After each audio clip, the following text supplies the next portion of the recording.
চলেন জনগণ জেনে নেই এই যে জুলাই সন্ত্রাসী হামলাটা ঘটানো হয়েছিল এটা কিভাবে ঘটানো হয়েছিল। আসলে এই এত বড় একটা হামলা ঘটানোর ক্ষেত্রে কি কি কাজ করেছিল, কিভাবে তারা মানুষের মগজ ধোলাই করে মানুষের অনুভূতিকে এইরকম সন্ত্রাসী রূপ দিতে পেরেছিল সেটি আমরা জেনে নিই। চলেন জনগণ ভিডিওটি খুব মনোযোগ সহকারে দেখি।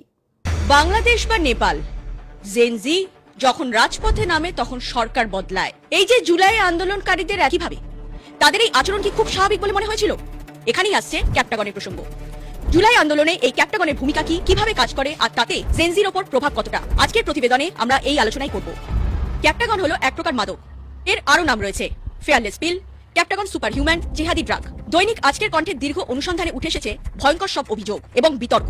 আন্দোলনে জড়িত কয়েকজনের দাবি, আন্দোলন সভায় নির্দিষ্ট কিছু গোষ্ঠী মাঠ পর্যায়ে অংশগ্রহণকারীদের ওপর অস্বাভাবিক প্রভাব বিস্তারের জন্য মাদক জাতীয় পদার্থ ব্যবহার করেছিল। অভিযোগ উঠেছে উন্মাদনা, ভয়হীনতা ও দীর্ঘ সময় ক্লান্তিহীন সক্রিয়তা তৈরির উদ্দেশ্যে কিছু অংশগ্রহণকারীকে ক্যাপ্টাগন নামের শক্তিশালী স্টিমুল্যান্ট জাতীয় ড্রাগ দেওয়া হয়েছিল। এই দাবির সত্যতা যাচাই করতে ক্যাপ্টাগন মাদকের বৈশিষ্ট্য ও জুলাই আন্দোলনকারীরা কতটা নৃশংস হয়ে উঠেছিলেন সেদিকে আমরা নজর রাখবো। ফ্যাসিবাদী শাসন ব্যবস্থা বাংলাদেশ থেকে দাল পতন করতে হবে।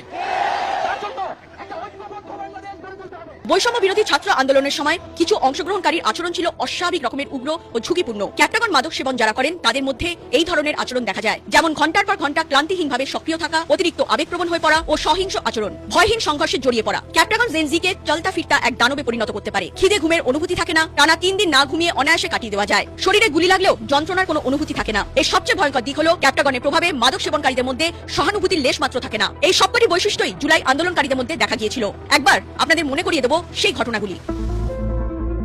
2024 সালের 20 জুলাই যাত্রাবাড়ি রায়বাগে ঘটে যায় চরম নৃশংস ঘটনা। কোটা সংস্কার আন্দোলন চলাকালীন টুরিস্ট পুলিশের এএসআই মোহাম্মদ মুক্তাদিরকে বিক্ষোভকারীরা মেরে ঝুলিয়ে দেয় ফুট ওভারব্রিজ থেকে। মুক্তাদিরের ঝুলন্ত দেহের ভয়ঙ্কর দৃশ্য আজও বাংলাদেশবাসীর চোখে লেগে রয়েছে। ভাবুন তো একবার, একজন সুস্থ ও স্বাভাবিক মানুষ কিভাবে এতটা নির্মম হতে পারে? পারে কি?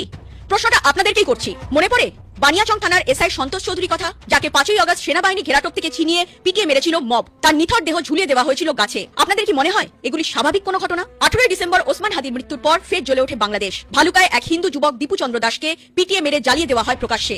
জল প্রতিবেদন শুনে কি আপনাদের কোথাও সন্দেহ হচ্ছে? ভাবছেন মধ্যপ্রাচ্যের ক্যাপ্টাগন বাংলাদেশে কিভাবে এলো? আদৌ কি এই প্রতিবেদন সঠিক?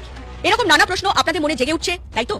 এবার আন্দোলন পরবর্তী ছবিটা আপনাদের সামনে তুলে ধরার চেষ্টা করব। আন্দোলনের পরে সামাজিক মাধ্যমে ছড়িয়ে পড়া বিভিন্ন পোস্ট, চিরকুট ও ব্যক্তিগত বার্তায় উঠে এসেছে হতাশা, আতঙ্ক, নিরাপত্তাহীনতা ও মানসিক বিপর্যয়ের ভয়ঙ্কর সব ছবি। আন্দোলনে অংশ নেওয়া বহু তরুণ তরুণী পরবর্তী সময় চরম হতাশাগ্রস্ত হয়ে আত্মহত্যার পথ বেছে নিয়েছেন। মনোরোগ বিশেষজ্ঞ ও নিরাপত্তা বিশ্লেষকদের একাংশ বলছেন, বড় ধরনের রাজনৈতিক সহিংসতা ও সংঘর্ষের পর PTSD, post traumatic stress disorder, বিষণ্ণতা, মানসিক অবসাদ ও আত্মঘাতী প্রবণতা তৈরি হওয়া অস্বাভাবিক নয়। তাদের মতে সামাজিক চাপ, ভবিষ্যৎ অনিশ্চয়তা, রাজনৈতিক বিভাজন ও ডিজিটাল উস্কানি তরুণদের মধ্যে মানসিক বিপর্যয়ের বড় কারণ হতে পারে। 2026 সালের একটি তথ্য অনুযায়ী বাংলাদেশে বর্তমানে মাদক সেবন করেন 82 লাখ মানুষ। শহর থেকে শুরু করে প্রত্যন্ত গ্রামেও মাদকের নেটওয়ার্ক ছড়িয়ে পড়েছে। 2023 সালের জুনে জাতিসংঘের বাণিজ্য ও উন্নয়ন বিষয়ক সংস্থা এক প্রতিবেদনে জানিয়েছিল, শুধু মাদকের কারণে প্রতি বছর বাংলাদেশ থেকে প্রায় 481 মিলিয়ন মার্কিন ডলার পাচার হয়ে যায় বাংলাদেশি টাকায়, যা 5841 কোটি টাকারও বেশি। সাম্প্রতিক সময় বাংলাদেশ হয়ে উঠেছে মাদক পাচারের সেফ ট্রানজিট রুট। ইন্টারনেটের অন্ধকার জগৎ, ডার্ক ওয়েবের মাধ্যমে অপ্রচলিত নানা ধরনের ভয়ঙ্কর সব মাদক কিনে দেশে নিয়ে আসছেন মাদক কারবারিরা। এসব মাদকের টাকা মেটানো হচ্ছে বিটকয়েনের মাধ্যমে। নিরাপত্তা বিশ্লেষকরা মনে করেন, ভৌগোলিক কারণে বাংলাদেশ মাদকের ভয়াবহ ঝুঁকিতে রয়েছে। এশিয়ার গোল্ডেন ট্রায়াঙ্গেল, মিয়ানমার, লাওস ও Thailand, golden crescent, Iran, Afghanistan, Pakistan, golden wedge, ভারতের হিমাচল প্রদেশ, উত্তরপ্রদেশ, নেপাল ও ভুটানের কিছু অংশ পরিচিত মাদক চোরাচালানের 3টি প্রধান অঞ্চলের কেন্দ্রে বাংলাদেশের অবস্থান, যার ফলে আন্তর্জাতিক মাদক ব্যবসায়ী চক্র বাংলাদেশকে ট্রানজিট রুট হিসেবে ব্যবহার করছে। বাংলাদেশে মাদক শনাক্ত করার উন্নত প্রযুক্তি কম, এয়ারপোর্টের নিরাপত্তা ব্যবস্থা অতটা শক্তিশালী নয়, দেশের ক্ষমতাধর ও প্রভাবশালীরা এর সঙ্গে জড়িত। ক্যাপ্টাগনের মতো মাদক বাংলাদেশিদের হাতে আসাটা খুব কঠিন কিছু নয়। এর পেছনে ডিপ স্টেটেরও ভূমিকা থাকতে পারে। ক্যাপ্টাগন খায় না মাথায় দেয়, এতদিন সেভাবে জানা ছিল না। এখন মধ্যপ্রাচ্যের বাইরেও এর ব্যবহার চোখে পড়ছে। আন্দোলন ও বিদ্রোহের উগ্রতা দেখে ক্যাপ্টাগনের ব্যবহার আরো বেশি নিশ্চিত হচ্ছে। সিরিয়াকে বলা হয় ক্যাপ্টাগন উৎপাদনের আতুরঘর। আগে থেকে সতর্ক আমেরিকা 2022 সালে নিজেদের দেশে ক্যাপ্টাগন বিরোধী আইন চালু করেছিল। জুলাই আন্দোলনে যদি ক্যাপ্টাগনের মতো মারাত্মক ড্রাগের ব্যবহার হয়ে থাকে, সেটি নিশ্চিত করতে হবে দেশের সরকারকে। ড্রাগ মাফিয়াদের চিহ্নিত করে কড়া ব্যবস্থা নিতে হবে। বাঙ্গজাতি তৈরি থাক। এরপরে যে তোর বাপদাদার দেশ আছে না পাকিস্তান, পাকিস্তানের মতনই আত্মঘাতী বোমা হামলা শুরু হবে যেখানে সেখানে।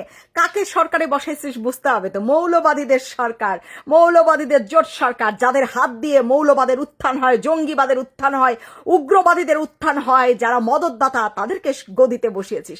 আর মাত্র কিছুদিন, তারপর দেখবি রাস্তায় বাইর হতে পারবি না বাঙ্গজাতি, রাস্তায় বাইর হতে পারবি।